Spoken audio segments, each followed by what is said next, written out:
बड़ी कृपा जी। दशरथ पुरोहित जी सूरत से। राधे राधे श्री हरिवंश। महाराज जी आपके चरणों में कोटि कोटि प्रणाम। महाराज जी, क्या भारत में विद्यार्थियों के शिक्षण ग्रहण हेतु पुनः गुरुकुल प्रथा विकसित की जा सकती है कि जिसके कारण एक शिष्य गुरु के आदेश में रहकर? अब बच्चा, अब असंभव है। इसलिए असंभव है कि खान पान सही नहीं है और हमारे वातावरण भी सही नहीं है।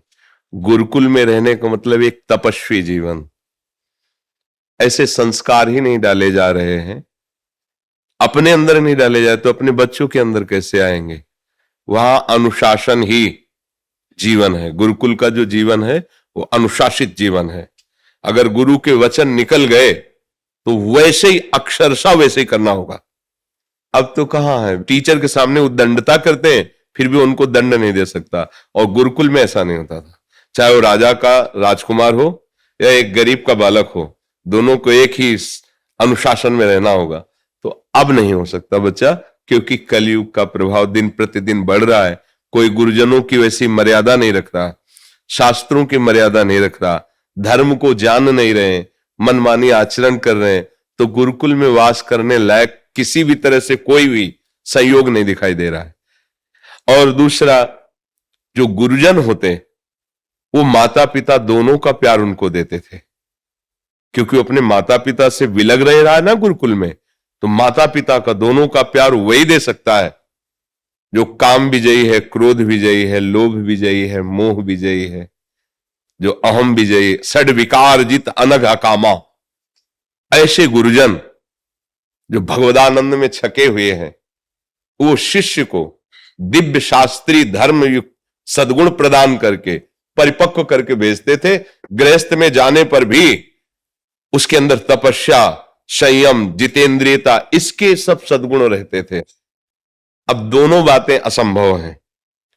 प्रायः ऐसे सद्गुरुओं का मिलना और प्रायः ऐसे शिष्यों का मिलना, दोनों बातें, इसलिए असंभव शब्द बोला है कि लगभग लगभग असंभव है। क्योंकि जैसे अपने लोग भ्रमण किए ना, तो सब कुछ देखने को मिलता है। आंखें हैं देखने के लिए, बुद्धि है निश्चय करके मनन करना कि क्या कैसा। तो कई ऐसे जगह हमें मिले जहां जो नहीं होना चाहिए वो होते हैं, तो लगा, तभी एक शब्द में बोला कि असंभव। विद्यार्थी अपने जीवन को गुरुकुल में समर्पित करता है। जैसे मिट्टी कुम्हार के हाथ पहुंच गई, अब वो जो चाय बना दे। एक तो वो बिल्कुल बुद्धि निर्णय करने लायक नहीं है कि क्या शुभ है क्या अशुभ है, वो बालक है। और दूसरा, जिनकी संरक्षा में वो रह रहा है, यदि वो निर्णायक ठीक नहीं है तो सब ठीक नहीं हो पाएगा। ठीक है ना? तो इसलिए दोनों चीजें मिलना मुश्किल, ऐसे सदगुरु मिलना मुश्किल, ऐसे शिष्य मिलना मुश्किल। अब बस इतना है कि शास्त्रों का स्वाध्याय कर लो या प्रवचन सुन लो और अपने माता पिता के सामने झुक के रहो, उनकी सेवा करो, पढ़े लिख के परिवार और समाज की सेवा करो। गुरुकुल में रहने की योग्यता और गुरुकुल में जो हमारे शासन, उसको सहने की सामर्थ्य अब नहीं रह गई है, नहीं रह गई। बच्चा, छोटे बच्चे को मोबाइल ना दो तो रूठ के बैठ जाएगा। उसको गेम खेलना है, उसमें उसको मनमानी चित्र देखने हैं, बातें देखनी, मनोरंजन देखना है, गुरुकुल में रह पाएगा?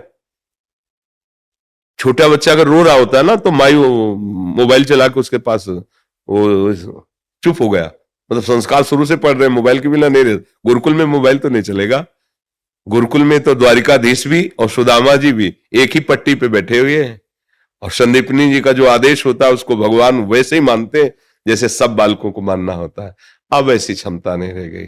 मतलब गुरुजनों के प्रति अपार श्रद्धा और गुरुजनों का अपार प्यार, दोनों मिलकर के तब बात में, तो दोनों जगह भगवान की कृपा से सृष्टि में यहां संभव तो है नहीं कि ऐसे गुरु नहीं मिलेंगे, ऐसे शिष्य, पर प्रायः अब वो परंपरा नहीं चल सकती।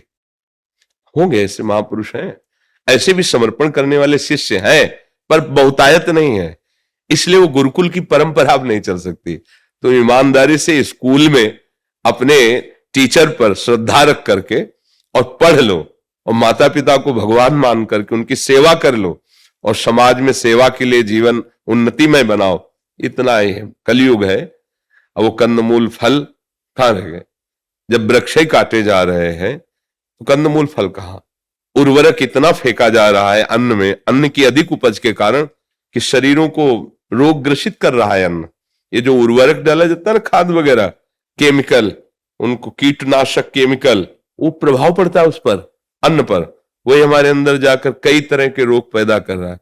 हम कभी पूर्व में ये नहीं सुना कि किसी को कैंसर हुआ है, पूरी जिंदगी में नहीं सुना था। अंदर किसी का दिल फेल हुआ है, क्योंकि गांव के गांव किसान के थे, 2 किलो माठा और 8 रोटी खाई। माठा के मठा समझते हैं ना? हाँ, उसके बाद गए 4 घंटा 6 घंटा फावड़ा चला के फिर प्रसाद। बैल जैसी ताकत और एकदम पुष्ट, क्योंकि वो भरपेट अन्न पाने के लिए सुविधा नहीं थी। गाय के गोबर से खाद जो बनी वो खेतों में डाली जाती थी। नियम था कि कोई भी उर्वरक नहीं लगाया जाएगा। तो जहां एक खेत में 5-6 मन होता था, वहां 60 मन होता है, पर वो स्वास्थ्य लाभदायक नहीं है। अब हर जगह फल फूल देखो ना, किसी भी ऋतु का फल देखो, सुरक्षित रखा है तो कैसे रखा है? कोई न कोई उसमें केमिकल लगा हुआ है, वो हमारे शरीर के लिए हानिकारक भी है। तो हमारा स्वास्थ्य, हमारा वातावरण, हमारी बुद्धि, हमारा पालन पोषण अब ऐसे हो रहा है कि नहीं, गुरुकुल में नहीं रह सकते। छोटे छोटे बच्चे जो है ब्रेड, चाउमीन और मैगी ये गुरुकुल में मिलेगी? चाय है, टीवी ये मिलेगी? नहीं मिलेगी। मोबाइल नहीं। 2 दिन में गुरुकुल से भाग पड़ेंगे। गुरुकुल का जो नियम एक ऋषियों की तरह, अब बड़ा मुश्किल, अब नहीं है। 13-13, 14-14 वर्ष के बच्चे ब्रह्मचर्य रहित है, ब्रह्मचर्य गुरुकुल में रहेंगे। भाई 5-10 वर्ष की अवस्था में ही गुरुकुल में जाना होता है। माता पिता का प्यार छोड़ करके गुरुकुल में रहना, एक अपरिचित महात्मा को जीवन समर्पित कर देना, बड़ा मतलब बड़ा असंभव है। अपने घर में रहो, स्कूल जाओ, ईमानदारी से पढ़ाई करो, पढ़ के उन्नतिशील बनो, समाज सेवा करो, परिवार की सेवा करो। अब गुरुकुल का समय बच्चा नहीं रह गया है। ऋषिराज जी,